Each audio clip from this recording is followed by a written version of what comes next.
just how difficult it is, the different phases and stages that you go through for getting out of prison. Like, to give people a outlook on not just how tough it is on a person coming home, but how tough when you it say is coming home, you talking about coming home from where? coming home from prison. Okay. So, talking about the family, friends, even new people that you meet, how tough it is to for them to either adapt to the new you, or how tough it is for you to really adapt to being the new you. Right. You know, for me, like, why that's such a major topic for me is because the recidivism rate in Missouri is through the roof. I want to say the last time I when you say the recidivism is through the roof, what do you mean when you say recidivism? So recidivism is returning back to prison. Okay. After coming home from prison, and the return rate on that. Yeah. I want to say that number was between 70 and around 87%, somewhere between there. I didn't know it was that high. Yeah, it was ridiculous. Like, and so when you look at that, that means like 7 out of every 10 people that come home coming back. And regardless of whether it's okay, they come back for a violation and only do a couple months, or come home and catch a new case and then go back. Right. Either way, if 7 of us get released or 10 of us get released today, only 3 people not gonna go back. Or even if it was up to 80-some%, 2 people not gonna come back. Right. And the thing is, me actually going through these stages and phases, I understand as humans, we are creatures of comfortability. So it's not that people necessarily want to go back to prison and they don't have the thought of, okay, I'm gonna go out and do the right thing and not come back. That may not be the case. But the thing is, for me, if you don't have the right mindset, that nothing is gonna force you, like, you're not gonna let your circumstances dictate the moves that you make. Right. So for me, I've been by choice, because I got a great support system. So I don't want to get that misconstrued and nothing like that, but by choice, I've been homeless, jobless, carless, not a dollar in my pocket, all in this 3 years that I've been home. Even during them times, yeah, I've had the thought, dang, I could go easily hit a lick and make some little paper, or I could go make a little move and get some paper and do something illegal. But then also I got the mindset of, nah, I got a son that mean the world to me, and I missed 7 years of his life. Right. That was sickening. Yeah. So I think about that. Dang, is it worth? Nah. You know what? I'd be cool. I'm gonna just have to go without. Or just having the thought, the mindset of, I've had to deal with authority issues, and I'm getting over that, to where I'm not trying to be back nowhere where somebody got the authority. Hey, lock down, do this. No, sir. I live under a bridge before I do that again.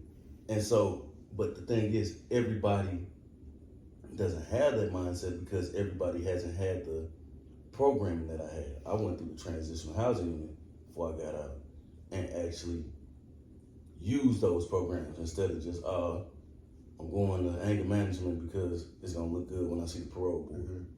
No, I'm actually in anger management like, oh, dang, when my nose get to sweating, that's the first stages of me getting irritated or mad. So now I can peep, oh, dang, okay. I need to go cool down. I need to go take a breather. Because I'm self-aware. But that's the thing. Like for me, everybody doesn't have that, and especially like. Can we go back real quick? Yeah. When you talked about everybody doesn't have it, right? And when you talked about the choices that you made when it came to being like homeless and jobless, and when you said that you had, support, what about people who don't have support but are trying or actively trying to get a job or trying to get a house? Mm-hmm. Is there a and you talked about the steps that you took before you came home from prison. Are there what are the like? Were there any programs or were there any opportunities for people who were trying to start from scratch? I'm not really aware of what programs are out there, but it's programs out there. It's just not promoted, to the public, or it's to the public, but not right in your face. You got to go and find it. I think, because I was about to say my experience, because I think you're 100% right. My experience is that there are programs out there, and you do got to go find them. But my experience with finding them programs, sometimes it'd be like either a waiting list or the criteria list is so long that like most people disqualify for the resources and the services that they could provide. But St. Louis does have an abundance, I think, of opportunities. It's just like either finding them or being qualified for them, or sometimes you can be overqualified for some of these opportunities. But another thing too, the resources are there for you to take advantage of before you come home too. Like one thing I know about the Skill Up program. Mm-hmm. I've heard of the Skill Up program. Matter of fact, I got a book. And that's what made me rethink about it. I just saw it on that book before we got to talking. And if you're on food stamps, EBT, the Skill Up program will pay for you to go through certain courses. You can get your CDL, nursing license.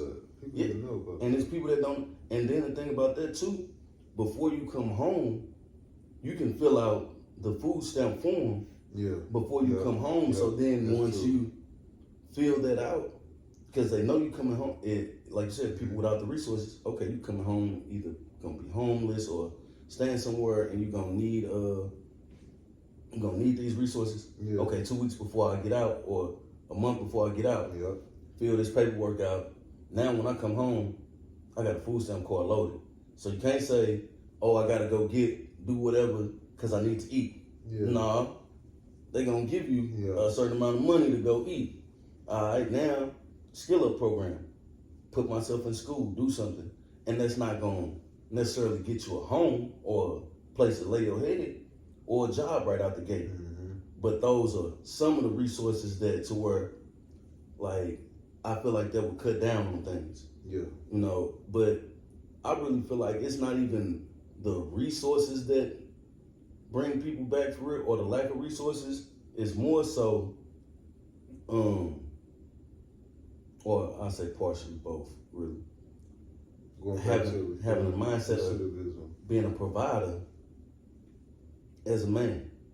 And some people may not know how to provide in different ways or have these skills, and some people don't know how to not be that provider. Like one of the things that was tough for me coming home, I wasn't always the one that just, I'm the man or nothing like that before I went in, but okay, sister called me. Hey, I need $100. Lights gonna get cut off, or your nephew's over here, or brother called, hey, you got a couple dollars, I need you. Homeboy called, hey, and the people calling in, and you feel like, oh, it's up to me, it's my responsibility to make sure they straight. But then I had to get to a mindset of, you was just straight for 7 years, or you was just going through something for 7 years of me being gone. I ain't got it. And I'm not gonna feel bad about, no, I ain't got it. But most time, as men, that's what it is. It's like, oh dang, my son needs some shoes. Instead of, hey, look, I ain't got it. I'm trying to get my life right. I need to this and that. Yeah. No, let me figure out the way to scrunch and scrounge and okay, here go $200 for the shoes, and now I barely even got gas money to get to work. Yeah. Because I sacrificed for my child. But then think about what kind of position that puts you in to where now, if you don't have that mindset of I'm not going back, that easily brings you right back to comfortability to where, dang, it's uncomfortable not really having no gas money. Hey, bro, you still got that little package for me? Mm-hmm. Oh, you know what? I've been watching them over there. I could easily get in there and do this and that. Be in and out. And it's that one time, whoop whoop. Oh my God. And it ring in my mind all the time. I don't know if other guys think about it, but they should. I think about how many times I just sat there and was talking on the phone, just kicking it with the homeboys on the yard or whatever, and it's like, man, I can't wait to go home. I want to go home. Oh, that thought popped I want in to go your home head all the time. You know, I want to go home bad as much. And it's like, that needs to be popping up in your head when you think you finna go hit this lick or you finna go make this little move. I want to go home. You know what?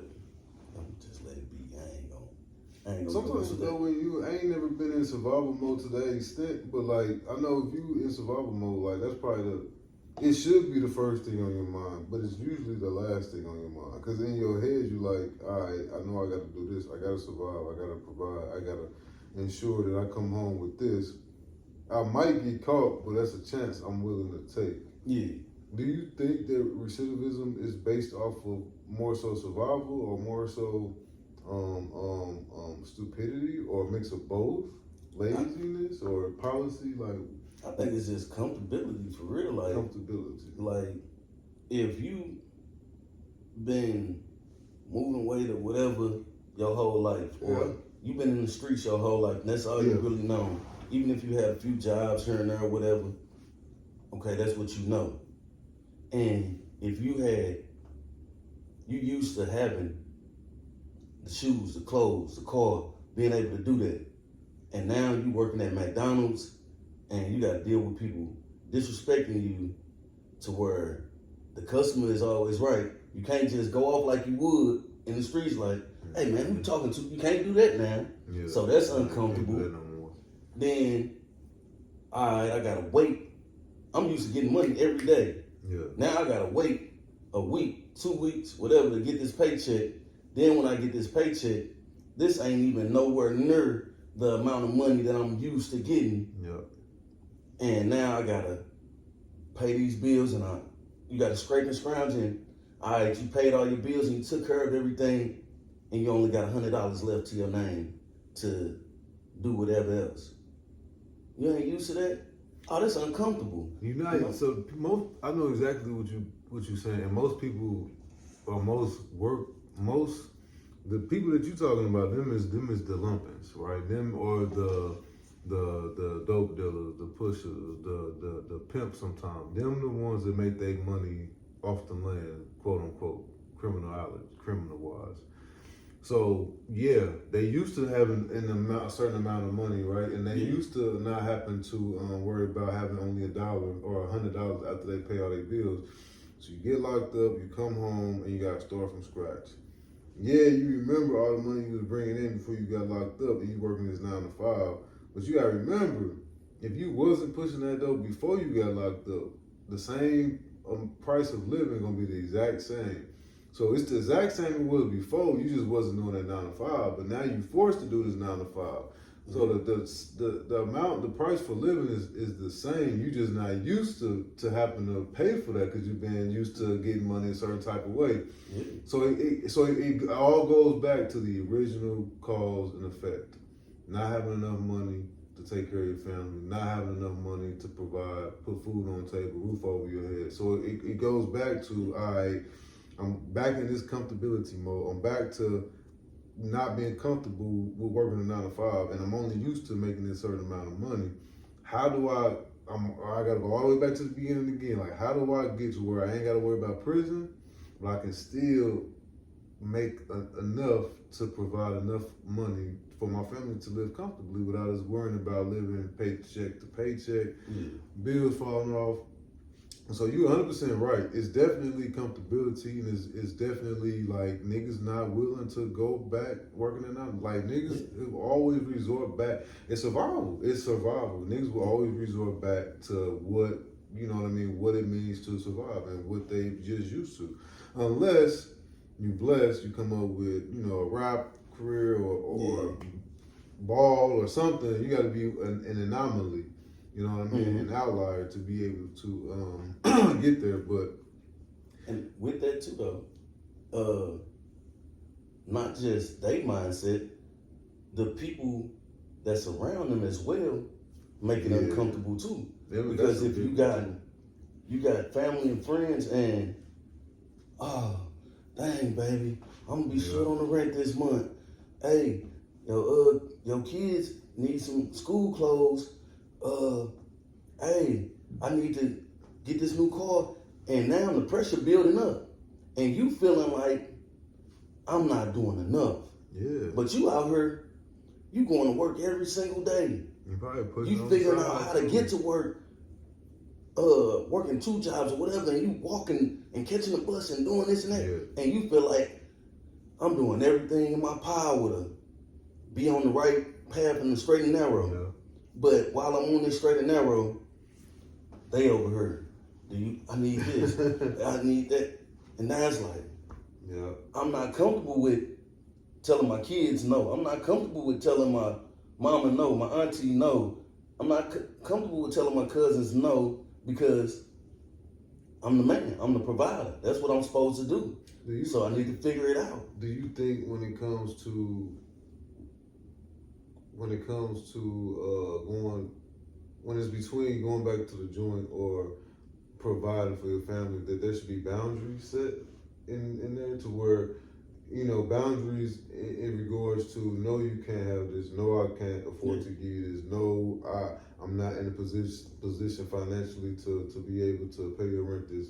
If you want me to stay out of prison and you want me to like not be out here trying to like do some shit that I ain't got no business doing, then I need you to respect these boundaries that I'm setting up. Otherwise, you're gonna see, you know, such and such back in the joint.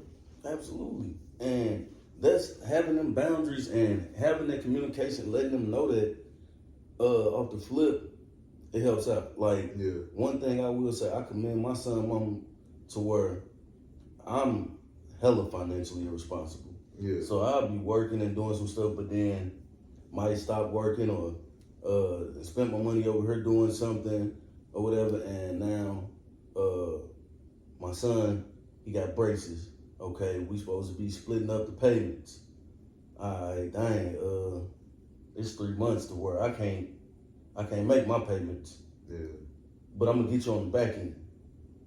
If you got it to take care of, cool. Instead of to where some people's situation with their parents or with their child's parent, he don't do nothing for him. He a deadbeat. He can't even pay for the braces. It's $130 a month. He can't even do this and that. And people like that will put the pressure on to somebody to where you on the straight and narrow, you feel like you're on the right path, you're doing what you're supposed to be doing, but now I'm getting beat up over here. Yep. I'm deadbeat, I'm this and that because I ain't got $130. You know what? I'm gonna show y'all, I'm gonna go ahead and go get it. Listen, I gotta go get it. No, you don't. And it's a illusion too of people want instant gratification. Yeah, that's the big one. Man, you look, okay. Microwave effect. Yeah, like, okay, go get a job. You're gonna have to wait 6 months to get that raise. All right, you're gonna have to wait a year to get that promotion. Yeah. And then, right now, you're making $17 an hour. But if you, and I don't really care for the workforce, I'm on the entrepreneur side, but if that is the case, okay, $17, $18 an hour. Dang, if I stay here for two years and I'm the best employee, always on time, work overtime, do this and that, it's an opportunity for me to get a better position, make more money. Now, 2 years from now, I had a plan and I mapped it out and followed that plan. 2 years from now, I'll be making $25 an hour. I got the forklift training and I was able to move up this way. So right now, it's looking real bleak. Like, oh man, I'm making 17, paycheck to paycheck. I'm trying to get it together, this and that. But 2 years from now, I'm gonna be making 25, and I'm gonna have this training. I'm gonna have this course, go through that, and once I got that 25, oh, it's gonna be only up from there. But no, I need it now. Gotta get done now. I gotta have thousands of dollars to spend right now. I gotta have the freshest shoes right now. I gotta have the jeans right now. Like, for what? Like, what is it? And is it really for you, or are you looking for validation or approval from the outside world? Because we live in a what's that shit called? Obviously, we live in a peer pressure society. You know what I mean? Where it's like, you know, and social media don't make it no better. No. Which I think is a whole nother conversation, especially for people that's coming home from the joint. But even if you hadn't been to the joint, your life is like, how can I shit on the next motherfucker? How can I make sure that my shoes is hitting on point? I went to school with people that would not go to school. Remember when George was to hit every Friday? Yeah. I know motherfuckers that refuse to go to school unless they got their shoes that Friday. They would not come to school the following week.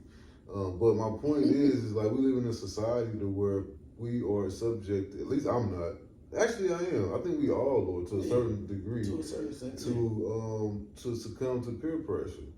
However that looks like. Do you think that especially people coming home from the joint, trying to, because we in this rat race of trying to catch up. We trying to like, and first when we get out, it's not that we trying to shine and shit on people immediately, but we are in the phase of like, I gotta catch up. I gotta get to where I am able to sustain myself without needing assistance or help. Do you think that rat race contributes to people going back or the recidivism? Absolutely. It absolutely does, because once you come home and now the key thing you just said, you got to catch up. Honestly, you don't, because and honestly, I mean, you can catch up, but really you won't be able to catch up. Now, for as materialistic stuff, money or whatever like that, you can catch up, but on the time, you can't make up for that 7 years, like, or however much time you did. You know what I'm saying? You can't make up for that time, and your peers, they may be miles ahead of you, and you can't compare yourself to them when they had a head start. Yeah. You know, oh man, you 34, you should have a house and a car and all this by now. Well, yeah, I've been out 3 years, so no, I don't have all that, and it's okay that they got it over here because they didn't miss a major amount of time of their life in order to do that stuff. So yeah, you had your 20s to build up and go through certain things and figure out life and do all that. I didn't have that time. I was still not a kid, but I was young to the point where I was still just figuring out life then. Now I gotta come home and I gotta figure it out again. And on top of that, I gotta worry about if I'm gonna get the job. Once I get the job, if they gonna let me work in certain positions because of the job. Okay, I gotta worry about living life too. Like, that's one of the things that I did where I messed up a lot of money when I first came home. Me and my son kicked me. Went on my first flight. Went down to Dallas, went to a basketball game, football game. And it's like, live in the moment, and I enjoyed that, and I don't regret none of it. It was a great time. But that's $500 to $800 that could have went towards something else and not the instant gratification. And now they're not stopping the NBA or the NFL. Yeah. So you got time to go to games, but it's like I need to do that now. Quality time is important, but what are less expensive ways, more intimate quality time ways to spend time? But you, like you said, you're trying to catch up though, and you see, oh, such and such taking their kid doing this and that, or they got their kids and they doing, oh dang, or he take his girl out all the time and they do this, and they go on little different dates and they be going out of town. Now it's like, dang, I need to get it to work. And you know, a lot of people, they haven't been in prison, so they don't know what's going on too. So you might be with your girl and she not feeling, hey, let you catch up. Nah, hey, babe, you say you love me, you mess with me. When we going on that Chicago trip to that hotel and I showed you that one place I want to do it, it's like, that's that peer pressure. Hey, look, babe, we riding and if you gonna rock with me, this how it's gonna be. I ain't able to do that right now. I can't do it. And if you feel like you can't go without that, then we probably don't need to be together. Because what you gonna do, back to what you just said, should it be boundaries? Because what that's gonna do is now you steady in my ear. Do that. I need, you know what? I got you. Don't worry about it. Hey, bro, let me get that thing. Now I'm sitting here calling you. Hey, you gotta collect call from. Yeah. You went back. You just got out. This your fault. Really, it's my fault. It's accountability. So can't nobody really make you do nothing. But when you think about it, hey, all them times you kept on, well, unique boyfriend, do this and that. How you think that was making me feel? As a man, what the seeds you was planting, they finally bloomed. And look at the flower it got. You know, and it's like, dang. All I was trying to do was catch up. All I was trying to do is just get back settled and live life comfortably. It's like, man. Caught back up in the rat race. Yeah. And for me, it's like, you're going to always struggle regardless of your status or money or whatever like that. Like, it's going to be some kind of struggle to work. You know, it might be mentally, emotionally, physically, spiritually, whatever. It's going to be some kind of struggle. And that's life. So it's like, man, don't let the struggle, like I said, your circumstances dictate what you do. You know, for me, that'd be my major thing, and I like to get that word out there to people too. For the people that come home, that's coming home from prison, to understand, hey, it's not gonna happen like that. And then for the people that got people coming home from prison, it's not gonna happen like that. So get off their back. Of course, don't let them just be lazy or whatever and lay around and not do nothing. But hey, if they ain't got that car yet, so what? Help them motivate them to get that car, whatever, instead of, hey, you been out this long, you still ain't got no wheels? What you? Do you think, obviously people coming home face peer pressure from society standards. Do you think that people coming home from the joint face pressures from those that they just left from? Yeah. In the joint? Yeah. I faced that. Had homeboys saying, okay, I'm gonna send some money here. All right. I sent you 25. Then I just sent bro 25. And I sent bro over here 30. That's $80. And then I just started back working for it. I got bills and stuff to take care of too. So now, dang, that's $80 there, and I put money on the phone so you could call. And it's like, when you headed home, it's like, yeah, man, I ain't gonna be like one of them dudes that forget the struggle and this and that. And I'm gonna look out and look back and do this and that. But how many people did you tell you was gonna look back? How many people you say you was gonna do stuff for? Now, I got 5 different people that just want $20. That's $100.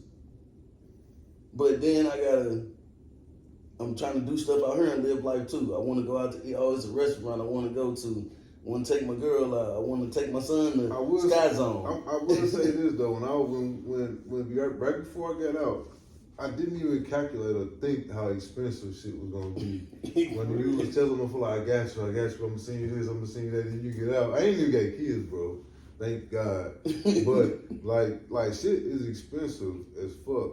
And yeah, telling motherfuckers you got them and you get out here and you see it like, damn, I think I need somebody to get me. For real. Like, one of the things had me hollering one time. It was like reality straight hit me. It was one of them times I ain't really had no money or nothing like that. And when the bros called, he had asked me to send him a couple dollars. I'm like, I ain't got it, bro. I'm towed up right now, for real. And I had to think back. It was a time when I used to be in there. I was like, man, if you an adult and you ain't got $25 in your pocket to send me, you need to be in there with me. You know what? Yeah, yeah. But then me being an adult out here and not having $25 to send, it's like, that's a good point too. Like, in that moment, did you look back on when you was on the other end of the phone and you be calling like, damn, motherfucker can't even send me $20? Hey, look, and that's what got me. I'm like, dang, I feel so bad. It's like, I'm ready to call somebody and tell them, let me borrow $20 so I can send the $20. Like, cause it's like, dang. And I know how it be too, to where like, if you call me and you ask me to look out for real, like, you down bad for real. So, dang. Not only is bro down bad, I'm not able to help. Now I'm feeling bad about myself. Yeah. And I'm upset I can't help him. And it's just like, dang. Stuff like that to where, oh, dang. All right. I think it's in the movement. The motion. But yeah, the stuff like that, it definitely hit home, and it's like, man, that's peer pressure right there to where like, dang, I ain't got $20 to look out for the bros. I need to go ahead and go make it happen.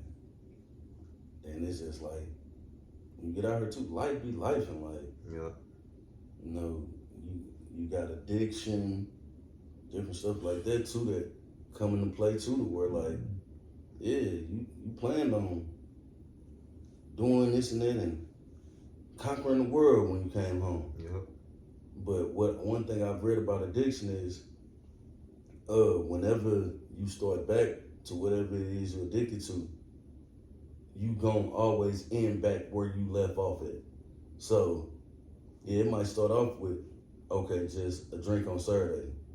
But if you was drinking a pint a day before you stopped, you gonna get back to that pint a day. So, I ain't know tripped off of it like that. And it's like, okay, I've been gone all this time. I come home. Oh man, I ain't had no liquor in a minute. I ain't smoked a joint in so long. And then you hit that one, all right, I'm gonna do this on the weekends. Yep. And then the weekend turn into, hey, it's Taco Tuesday, celebration, such and such birthday. This one time I'm gonna do it then. Oh, another celebration on Friday. It ain't the weekend yet though. All right, cool. It's just Friday. Oh man, you know what? I'm just do it after work. Yeah, you know, in between these hours. Then the next thing you know, you look up and you like, smoke 7 days a week, all day, every day. I'm straight fried all the time. What the? When did I get to this? And it ain't like you can really point out the time when like, when did I get back to blowing all day long? When did that happen? Like, I remember I said I was gonna smoke on the weekends. And now 7 days a week. And once you get into that, now you gotta factor that into the money that you getting and working this 9 to 5. So now I'm getting an ounce a week. Okay, that's gonna cost me however much, $60, $100, whatever it costs. That's gonna cost you that much money. Now that's $100 taken away from you saving, putting away for your goal or whatever. Now it make it tough on, dang, I ain't got that extra little $100 right there. Now when somebody call, hey, they need some notebooks for school or whatever, and these school supplies is gonna be about $70. Now you gotta either go into your stash money for your habit or whatever it is, or you gonna get what you addicted to, Yep. and then you gotta take this 70 away from the money that you barely got. Your check was $500. You spent 100 on over here. Dang, this $70 unexpected that I didn't even know I was gonna spend.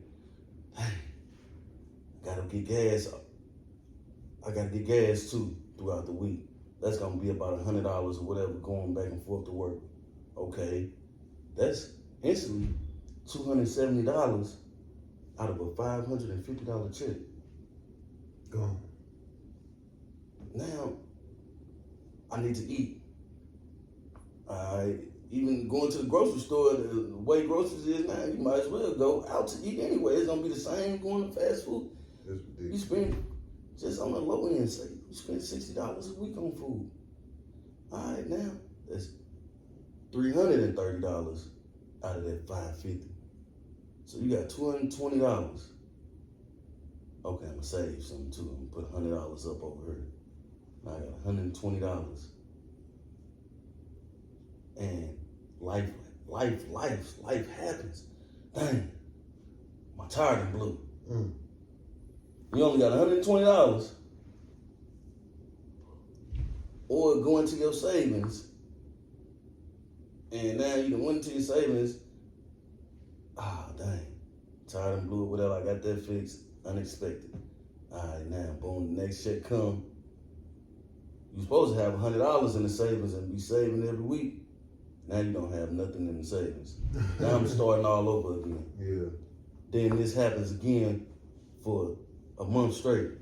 Now it's like, oh man, I ain't never gonna be able to save nothing. Yep. You know Always what? one thing after It is another. what it is. I ain't even forget a savings. I ain't even gonna worry about it. And it's like I had a goal, I had a plan to do this. Yep. But addiction, life, different stuff like that happening to where that I feel like stuff like that, and that's uncomfortable. Mm-hmm. Going back to recidivism, it's uncomfortable to have $120 left and your tire blow, and now you got to spend $70 on this tire, and you got $50 to your name until you get paid again.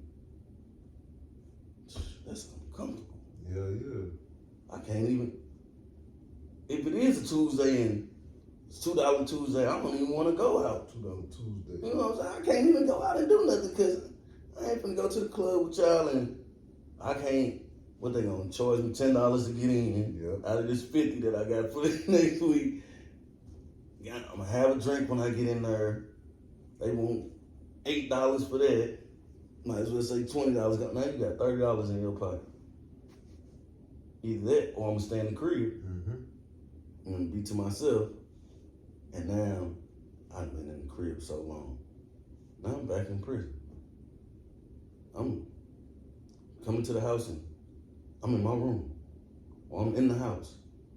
Now you back locked up mentally to where you're doing the same thing that you've been doing. You was in the cell, you come out to use the bathroom, come out to get something to eat or whatever, and go back in. Now that's what you're doing at home. And it's like, man, now you more comfortable with being in prison for real than you are being outside. Why you say that part? What? About now you more comfortable. Is it because you doing the same thing but you paying less? No rent, no utilities, you know what I mean? You ain't gotta really pay for your food for the most part. Responsibilities of kids is really not there. Life is a little bit easier now, to be honest. For real. Outside of your freedom being taken away. And for real, I tell people all the time, get to talking about it, like Pacific being there, it was pretty much like being on the streets besides having females in your family. And female deport, that's a toss up, you know. But it's like to where like, okay, my first 5 to 6 years or whatever, I had fun. Yeah, it was plenty of times I'm sick of this and I want to go home. Yeah. But for the most part, I smoked K2, played basketball, worked out all day, played chess, played cards. In the cell over here, people rapping, some of the most talented people in the world in here, somebody singing, doing something. Okay, they over there fighting, some drama going on. TV show come on. Oh yeah, I'm locked in every Thursday. Animal Kingdom coming on. So it's like we whipping up, you know, doing this and that. Then you find that it's a cool CEO. You know? Yeah, so it's like, this fun. I'm kicking it for real. I hate that I can't just pick up the phone or just go and see my son. I hate that. But at the same time, I'm making the best out of this situation and I'm having the time doing it. Yeah. When you say making the best of the situation, having the time doing it, first 5 years, you know, it's kicking it, blah blah blah. Obviously, prison is not a healthy environment. Obviously, prison is not, you know, wasn't built or isn't made to rehabilitate or fix anybody. But I get what you're saying, because my first shit, similar to yours, like the first, I don't want to say this on camera, so I'm not going to say this. I will say that obviously jails and prisons is not made for anybody, but obviously the more connections you have, or the more, connections you have, resources you have, the easier your time can be for the most part. Outside of, again, the emotional aspect, missing the family, all of that. But my first few years, especially in the county, it was like I was in like almost, I ain't gonna say summer camp, because obviously jail and all that shit is not summer camp. But my brain was, I was so conditioned from the social economics of like the class, the structure that I grew up in. Like, yes, this was normal to a certain degree, but it was only because of based off the social economic reality that I grew up in. I grew up in an environment that I just became accustomed to normally. It's what I knew. It's all I know. So going to prison, that is really a replica of the environment that I grew up in. There was no shock almost, if that makes sense. There was no like, you know, this shock like, oh man, this otherworldly thing, where am I at? It was more so like, damn, I'm in the same environment. I just don't have my personal family with me. I got my other street family, but I don't have my personal close-knit family. So yeah, one can think that like, oh, you know, because again, I was the same way. I spent my 21st birthday in the county, and we kicked it, bro. We goddamn made a cake. We did all type of shit, but that was normal to me, because it was a replica of my environment that I grew up in. Yeah. And so, but again, that's not normal. The environment that we grew up in is not normal. No. But because of, you know, the way that the state narrates things like TV, music, like all these things that we watch, that we listen to, that we grow up under, is normal to us. But it's not normal though. It's not. But our brains obviously have been brainwashed. And so yes, going to prison, going to jail in that same environment. There was times when I remember when I first went to the county, and I would see niggas that I hadn't seen since I was in like 9th or 10th grade, and I'd be like, damn, where the fuck, this where you been at all this time? Like, you go and you just meet niggas that you went to school with, or you ain't seen in school for hellas. Like, that's where you found most of your motherfuckers at. So again, going back to like my first 5, 6 years was just a replica of what I grew up in. But what happens is that you become conscious, use your eyes to open and be like, holy shit, what the fuck? This shit is not normal. I'm not supposed to be here. Like, for me, it went from me being comfortable, being in the same type of environment, being like chill, to like my soul, my body. I would just see shit. I would see COs saying or doing shit. It was just like burn my spirit up to where I just want to crack a motherfucker upside the head. Like that anger and that hatred I had for like the state and the conditions that I was in, obviously my mind flipped from being comfortable in the beginning to like I want to tear this motherfucker down so bad. Was there a time where when did that flip for you? When did that come about?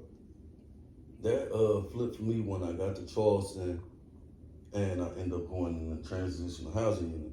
And that's once I started taking the classes seriously. Like, that's what you said earlier. I was taking like self-discovery, learning about trauma and arrested emotional development, different terms like this, and like, oh dang, my mind stopped expanding emotionally. No wonder I'm 30-something years old acting like I'm 12 because I'm not seeing the situation that's going on. What your mind does is go back to the situation from when you was a child, to where like, okay, my mom, I make the honor roll. That's what you're supposed to do. All right, good job, do that, whatever. You get an F, a D. Oh, now you're on punishment, you're in trouble. So that's uncomfortable for me. But you can't say nothing to moms or spaz on moms. So now we on the basketball court. You steady saying something to me every time I mess up. Then I do something good, you don't say nothing to me. Hey, why you ain't say nothing then? Hey, what you want, a pat on the back? Absolutely. Actually, yes, I do. Yeah. Because I'm not knowing that this is, I'm just mad. I'm thinking it's just, oh, dang, you hating on me. Or something like that, or upset about that. No, this is the same thing my brain is seeing. This is the same thing moms used to do to me, and I hate it. Yeah. But I couldn't spaz on her. I could trip with you on this basketball court, though. And once I started learning stuff like that, that's when I really started to grow. And I was just talking to my dirty Mo. He's still in Charleston now, and I was telling him I remember when I realized the flip, like, and it actually hit me to where we were sitting on the yard, we were sitting on like a little table on the small yard, and we both got our tablet and got our headphones in. We ain't even talking to each other for real. We just sitting there chilling. And I look over here, some little youngsters over here talking about some Chief Keef, Lil Durk stuff or whatever, NBA YoungBoy, some old stuff. I'm like, I don't care about that. Look over here. I ain't blood, cuz this, that. Yeah, mess with the gang members, but that ain't the type of time I'm on right now. Oh, here's over here. Man, these youngsters just did it. I don't fit in with them either.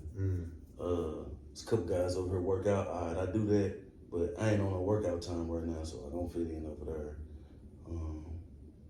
And I'm just going around the yard and I'm sitting there and I'm looking like, I don't fit in here, like, because I'm not supposed to be here.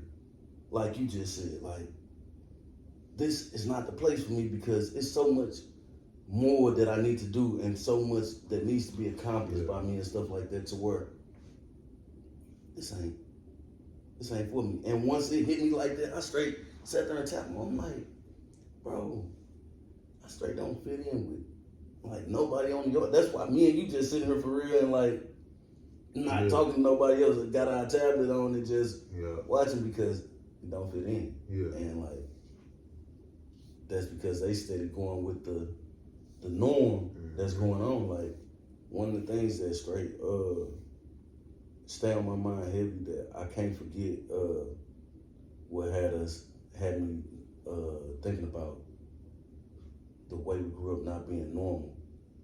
It was a killing in St. Louis. Like somebody went in the house and it was like 4 or 5 people in there or something like that. And as they watching it on the news, somebody said, oh no, we get to talking about everything that happened. They're like, y'all seen that? And somebody like, what they do for them to go in that house like that? And it's like, nothing should warrant somebody going in a house and taking 4 or 5 people out. I mean, and why is that your mindset instead of like, dang, he messed up, he straight went in there and did that? You trying to figure out, what did they do for them to come in there? And it's like, at the time, thinking about it, like, that is normal. Like, ain't nobody just go in that house and just just spaz out for no reason. Yeah. They had to do something for him to do that, and it's like, dang, that's not normal. And I know it's other people that's seeing this and like, oh my God, what a tragedy. And we just sitting there like, ain't even tripping off the lives that just got lost. Where it's like trying to figure out what was the plot behind it. Yeah. Was there such and such? Oh, that was over there on this. It's like, what's the juicy news behind it? Yeah, like what? Man, this is 4 or 5 people that's straight gone for real in real life. Like, and you worried about the drama part of it or like where they was at or who did this and that. It's like, dang, it's just like that's not normal for real. Like, or I don't, and even saying that too though, it's like, who's to say what's normal? For somebody to say what's normal or not, for real, because it could be going to school every day and getting good grades. That's not normal, like for somebody, but that's what the world would say is normal. But like, who's to say that that's the normal thing to do? Why the normal thing to do can't be you go just educate yourself and live life and don't go to school, figure out how to plant and do different stuff and just be out and about and learn how to live life that you're gonna be living the rest of your life anyway. That could be the normal thing, but that ain't normal. Why that kid ain't in school? Yeah. Why? Because that's what's pushed as far as normality or whatever. Yeah, I know what you're saying. Yeah, exactly. But yeah. Going back to that societal norm. Yeah. I know somebody who their daughter wants, I think she's 9. She wants Rasta dreads. She wants Rasta. She don't want her hair combed. She don't want it to be like parted. She wants like just natural dreads. And the school is threatening to call CPS on the mother, on the parent, because they're saying that the child is being neglected because of her hair's not combed. But again, it goes back to the whole, what is normal? Who are you to tell me what is normal for our family? Who are you to tell us what is civilized for our family? And again, it just goes back to the whole superiority of everything. Like, this is right, you're wrong, and if you don't do it this way, then you should be locked up and your kids should be taken away. Like, we live under that type of system to where if you don't teach your kids certain things, if they don't look the way they're supposed to look, if they don't talk the way we locking them up, or we locking you up, or something's going on to where we're going to intervene because we are superiority than you, and you need to conform and do this. And I think that goes a lot into the way that we are raised and the ideology that's pumped into our brains as kids and growing up as adolescents, and then like pushing that onto our own kids. Yeah. So it goes back to that. Yes, definitely recidivism is high. Yes, definitely recidivism is high because of the lack of resources, but it's also high because it goes back to that brain, I don't want to say brainwash, but that whole mentality of, I want to say, colonized, that's the right term, but for audience's sake, I just want to say, peer pressure. We come back home and we face peer pressure from the joint, from our family, society, everywhere we look, there's peer pressure to perform, and we can't blame society and say, well, it's your fault that recidivism is so high, or it's your fault because we don't have resources. But obviously there's an amount of accountability that has to be had, but there's also the need to talk or to have a conversation around the lack of resources, or this whole need to submit and conform to society's standards, as if to say, like, oh, that's your fault. Just don't do it. Like, all right, it's easy for you to say. But when you again have life, you have kids, you have to provide, and you have to do this, and you have to do that, and of course society is telling you are the man, so you have to provide, and then you got in your mind like, I have to do this, and again it's going back to that repeated cycle of all of it. It's all the same thing. So like again, Unfortunately, we didn't come up with a concrete solution or answer. But I think it is a good conversation starter to talk about what is it that truly makes an individual go back to the joint. Is it policy? Is it peer pressure? Is it lack of money? Is it lack of resources? Like, what are the many factors? Are there many factors? Is it just one?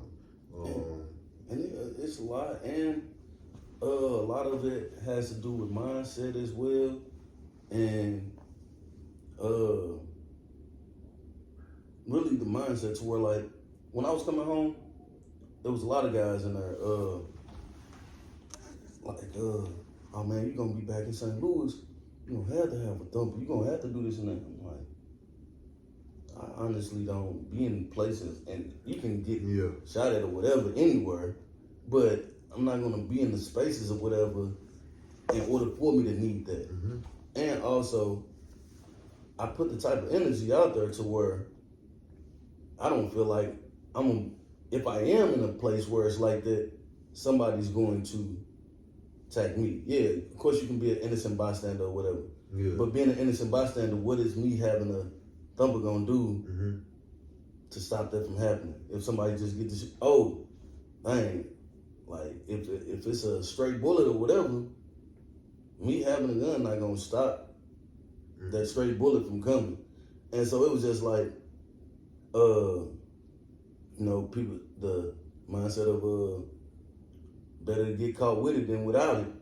It's like, not really, like, no. And it's like, it's not to judge somebody else, because if that's their mindset, hey, as a man, you gotta do what you gotta do, or what you believe you gotta do in order to make sure you make it back home to your babies or make it back to home to whoever, whatever.